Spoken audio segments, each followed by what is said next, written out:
જામનગરમાંથી સમાચાર મળી આવ્યા છે। જામનગરના પૂર્વ રાજવી જામ દિગ્વિજયસિંહજીને મરણોત્તર ભારત રત્ન આપવામાં આવે તેવી માંગ સાથે સર્વ સમાજના અગ્રણીઓએ કલેક્ટર કચેરીએ આવેદનપત્ર પાઠવ્યું છે। અખંડ ભારતના એકીકરણમાં સરદાર વલ્લભભાઈ પટેલ સાથે તેમના મહત્વના યોગદાનને ધ્યાનમાં લઈ પ્રજાસત્તાક રાજવી તરીકે તેમને સર્વોચ્ચ સન્માન આપવાની માંગ આપી છે। આજરોજ જામનગર જિલ્લા કલેક્ટર શ્રી થ્રુ માનનીય વડાપ્રધાન શ્રી નરેન્દ્રભાઈ મોદી સાહેબને સમસ્ત હાલારના અલગ અલગ સમાજોના હોદ્દેદારો અને પ્રતિનિધિઓ સાથે મળી અને આવેદનપત્ર આપવામાં આવેલું છે રજૂઆત માટે કે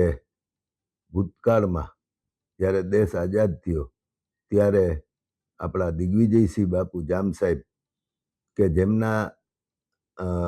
સારું એવું ભારતને અખંડ રાખવા માટે યોગદાન હતું અને આજરોજ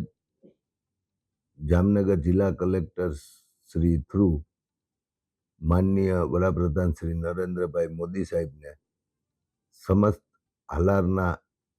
અલગ અલગ સમાજોના હોદ્દેદારો અને પ્રતિનિધિઓ સાથે મળી